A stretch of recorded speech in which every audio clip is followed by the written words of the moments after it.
tricked myself. I was told to keep this to 10 minutes, so I put a 1-minute timer on each slide. So the slides will chase me through the 10 minutes, but I may have tricked myself here a little bit. But I want to thank everybody, too, for coming out here this afternoon. This is really exciting stuff.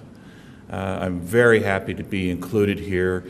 Stan called me up a few weeks ago and invited me on behalf of the coalition. And so, Stan, thank you for that. I don't see where you're out there, but there you are. Thanks, man. I really appreciate it. I'm proud to be here and to be able to address this crowd. I wanted to think, what can I bring to this table? I've been to the Jobs Task Force. I've sat down with the mayors and the city managers and with Katie and with John. And we've talked through a lot of issues over the last year. Steve and I have been working together now for a year, going on a year. And what we're talking about here is very, very important stuff, okay?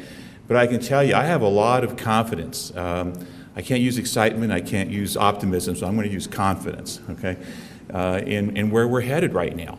There's been a lot of heavy lifting done by everybody in this room, and there's a heck of a lot more to do. But I have great confidence that we're breaking through already, and with this type of emphasis, I'll join Mike and say it's going to make our job a whole lot easier. And so what I wanted to bring you today was a framework.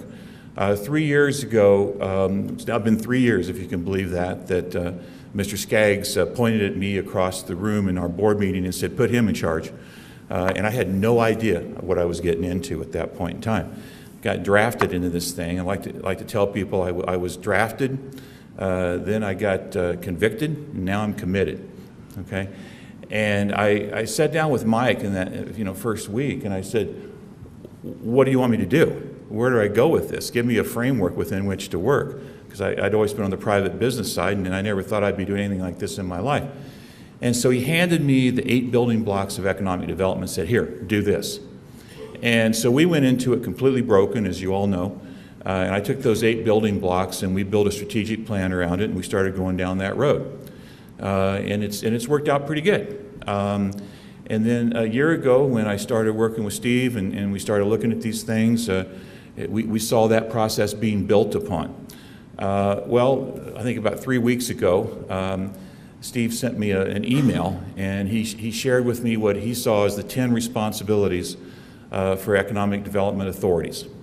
And so I reshuffled our programs quickly with one-liners, because Steve's also telling me I give too much detail all the time. So I'm trying to do a better job. But so I put these 10 slides together here to show you the framework within which we're working. And Steve wrote the bullet points at the top. Okay, so these are our 10 responsibilities. And it gives us a framework for planning. And I'm sharing this now with all of our county commissions. We are a regional development authority already. We service a number of counties, and we have partnerships. I saw Eric Grimes here earlier from Fallon. He's a partner of ours with Churchill County, and we all work together. And we're getting together and using this framework to talk about how are we going to move together as a region. So I wanted to share that here today quickly and go through these slides. And it looks like I didn't get the 1-minute deal, so I'm going to have to push this thing. The first responsibility is to coordinate regional planning and execution of the plan. I think it's really important that the plan be stakeholder designed. And so I applaud Steve, even though he has the authority to say, here's the way it's going to be. He's reaching down and saying, how do y'all want it to work? It's got to be stakeholder designed. NNDA went out, and partly because of limited resources, I have to admit, and partly because we wanted the community to get involved, and we started a volunteer committee system at NNDA. We now have 12 committees with 285 volunteers meeting monthly, each taking on a different part of the community. Bank and finance, workforce education, I'm not going to list them all, you pretty heard me do that before. We are now starting our 13th committee, which is on agriculture, and looking at how we can do added value ag processing in the rurals to help bring more to the rurals, and that's something that Eric is working very closely with us on. We're also using open source economic development process, which is really opening the kimono, getting everybody knowledgeable, getting everybody involved, and it's really worked out well. The second thing that we do is regional and sub-regional branding. As most of you know, we've latched onto the Sierra region of Nevada as the brand. It's not city-specific. It gets bought into just equally well in Yerington as it does in State Line or as it does in Carson City, and it gets great recognition outside the area as well, because it clearly separates us from the South. Nothing against the South, but when you have people flying to Las Vegas and say, how long will it take me to drive over to your office, they clearly don't get it, okay? So this they get that, and we're building internal and external acceptance. The fourth responsibility is to coordinate business environment improvement, which is policies and regulations. We have to make ourselves more business friendly. It's got to be easier to do business at every level.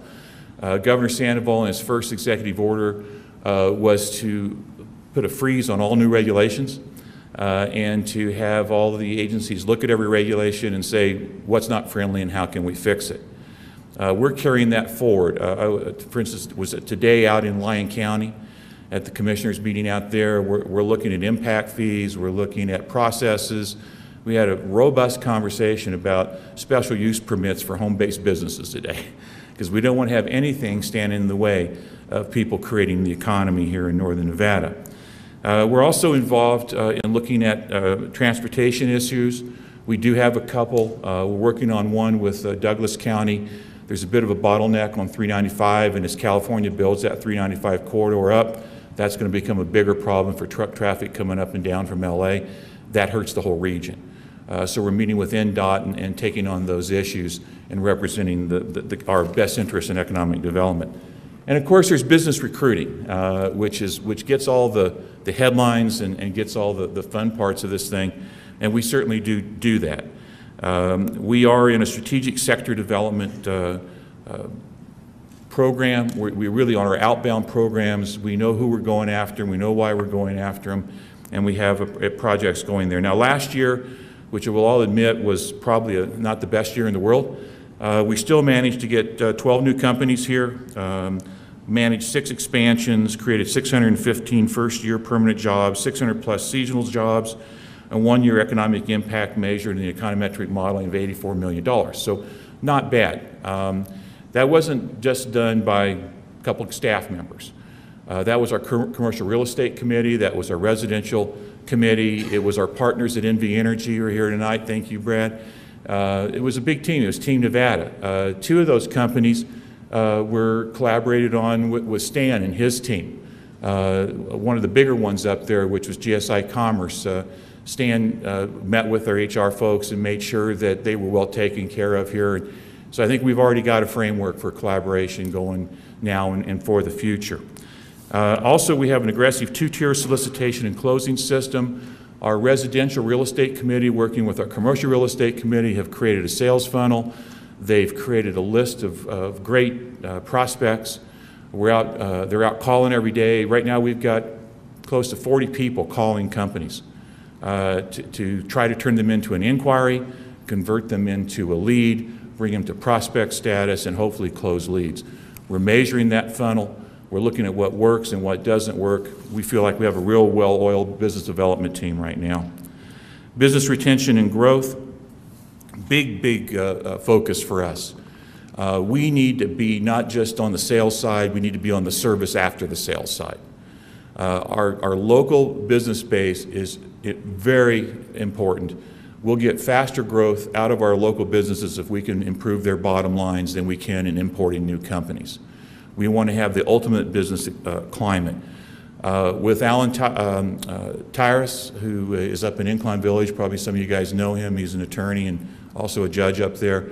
He's put together with us a manufacturer's database which has capabilities and capacities in it. We're populating that right now. We're going out to the U.S. Department of Commerce, and we're pushing this out through global trade, through the state, to try to sell manufacturing here in Nevada. If we can increase manufacturing bottom lines, we're going to create jobs. Committee's going out and doing health checks. We're doing pro bono consulting. We're doing surveys. Again, the concierge services to hook people up in the right places. Market and sales connections. We had a client that called in from San Francisco. They didn't have enough money to really get going. We couldn't get them funding, but we said, what is it you're trying to build? and it was a containerized product that had a biodiesel plant, a water purification, and a power generation in a container that you could drop into a village in Africa and they're ready to go. Throw in all the biomass and you're good. We couldn't get the funding for them, so we hooked them up with a company in Mount House who is now manufacturing those for them, and they're shipping them out to Argentina as we speak. So we created jobs in that kind of a different way. Market and sales connections, and then access to capital through our Bank and Finance Committee. We've got 6 banks on that committee. We've got non-traditional lenders. We've got the federal agencies there with SBA and USDA with their grant lending and their loan guarantee programs. And we are successfully getting capital to business. The 7th responsibility is the business incubation, commercialization, and acceleration, tech transfer, and R&D. I don't have time to go through all of these things right now, but we have a number of different projects going there. I know we're going to be meeting next week with the medical school there at UNR. We're looking at some regenerative medical research that's going to bring some new IP to the area. We've got some experts flying in. So we're really involved in so many different ways. Douglas County, Lisa Granahan's here somewhere. She's the vitality manager for Douglas County, has a beautiful program. We're putting together a cut and sew center down there with a USDA grant. We're creating jobs through growing our own businesses in these projects. Number 8 is connect workforce to jobs, and many of you know Nevada Works. I know knows Tom's sitting right there. We're working together through Jonathan on the Dream It, Do It initiative. You've all heard about this. It's come to the state. We bought the license, brought it here.